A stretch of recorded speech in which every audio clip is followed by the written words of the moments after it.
एक समय की बात है कि देश की सीमा के किनारे एक गांव पर आतंकवादियों ने हमला कर दिया।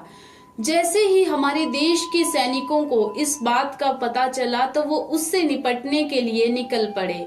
लेकिन बरसात का मौसम था और नदियां नाले सब उफान पर थे, इसलिए गांव तक पहुंचने के लिए उनको नदी को पार करके जाना था और नदी को पार करने के लिए उनको बहुत सारी लकड़ियों की जरूरत थी।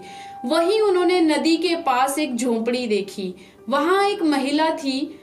उससे उन्होंने सारी बात कही, सारा सब बताया कि कैसे आतंकवादियों ने जो है वो हमला कर दिया है और हमें नदी को पार करने के लिए लकड़ियों की जरूरत है।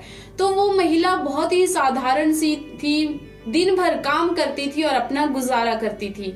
तो उसने बोला कि कोई बात नहीं, आप मेरी झोंपड़ी से लकड़ियां ले जाइए, क्योंकि देश की सेवा जो है वो हमारा धर्म है, परम धर्म है।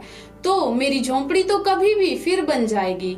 तो उसने अपनी झोंपड़ी से जितनी भी लकड़ियां थी वो दे दी और सैनिकों ने नदी पर उससे पुल बनाया। उस पुल को पार करके वे उस गांव में पहुंचे जहां आतंकवादियों ने हमला कर दिया था। उन्होंने आतंकवादियों को मार गिराया। कुछ आतंकवादी वहां से भाग निकलने में जो है वो सफल हो गए, लेकिन फिर भी आतंकवादियों को वहां से निकाला गया हमारे सैनिकों के द्वारा। तो दोस्तों, देश सेवा ही हमारा जो है परम धर्म है, क्योंकि देश है तो हम हैं और इसी भावना के साथ हमें जो है अपने देश की सेवा करनी चाहिए। यही हमारा कर्तव्य है।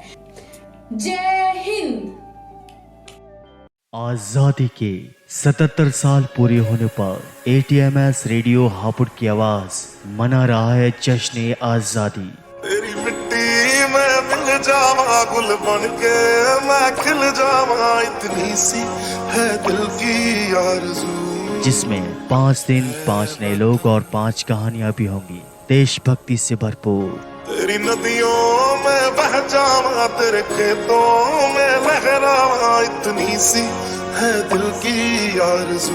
तो सुनना न भूलिए 5 नई कहानी only on ATMS radio Hapur की आवाज।